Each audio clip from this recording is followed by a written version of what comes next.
ఈ స్వామివారి పేరు శరభేశ్వరుడు అంటారు. శివస్వరూపం, పూర్తిగా శివుడి అవతారము. నరసింహస్వామితో యుద్ధం చేయడానికి శివుడు శరభేశ్వరుడిగా వచ్చిన అవతారం. అందరూ కూడా దేవతలంతా కూడా శివుడిని ప్రార్థించినప్పుడు శివుడు ఈ శరభేశ్వర రూపంలో వస్తారు నరసింహస్వామి యొక్క కోపాన్ని శాంతింపజేయడానికి. ఎలా అంటే ఈ శరభేశ్వర స్వామి పక్షి ఆకారంలో సింహముఖంతో ఉంటారు. పక్షి ఆకారంలో 2 రెక్కలు ఉంటాయి. అలాగే 8 పాదాలు ఉంటాయి శరభేశ్వర స్వామి వారికి. అష్టపాదాయ రుద్రాయ నమఃశరభమూర్తయే అంటారు. ఆయనకి 8 పాదాలు ఉంటాయి. ఆ 8 పాదాలలో 8 భైరవులు అంటే అసితాంగో రురుశ్చండ క్రోధశ్చోన్మత్త భైరవ కపాలి భీషణశ్చైవ సంహారశ్చాష్ట భైరవా అంటే కపాల భైరవుడు, భీషణ భైరవుడు, ఇట్లా సంహార భైరవుడు వరకు 8 రకాల కాలభైరవులు ఉంటారు. ఆ కాలభైరవులు ఈయన 8 పాదాల్లో ఉంటారు. కడుపులో అష్టభైరవ స్వరూపుడైన కాలభైరవుడు ఉంటాడు.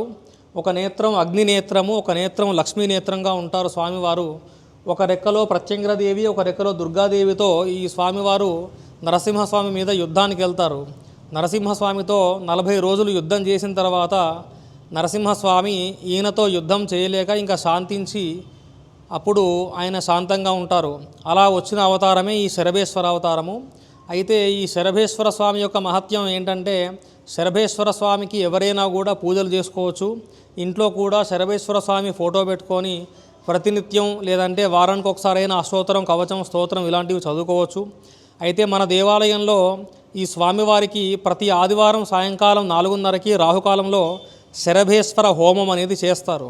ఈ హోమం దేనికి అనంటే సంతానం విషయంలో సమస్యలు ఉన్న వాళ్ళకి, కాలసర్పదోషం కానీ గ్రహదోషం, ఏదైనా గ్రహదోషాల వల్ల సంతానం అవ్వకపోవడం కానీ, ఏదైనా అనారోగ్య సమస్యల వల్ల సంతానం కలగకపోవడం కానీ, ఇలాంటి విషయాలలో సంతానం కలగటానికి, ఆరోగ్యం లభించడానికి, గ్రహదోషాలు శాంతించడానికి ఈ శరభేశ్వర హోమం అనేది చేస్తారు.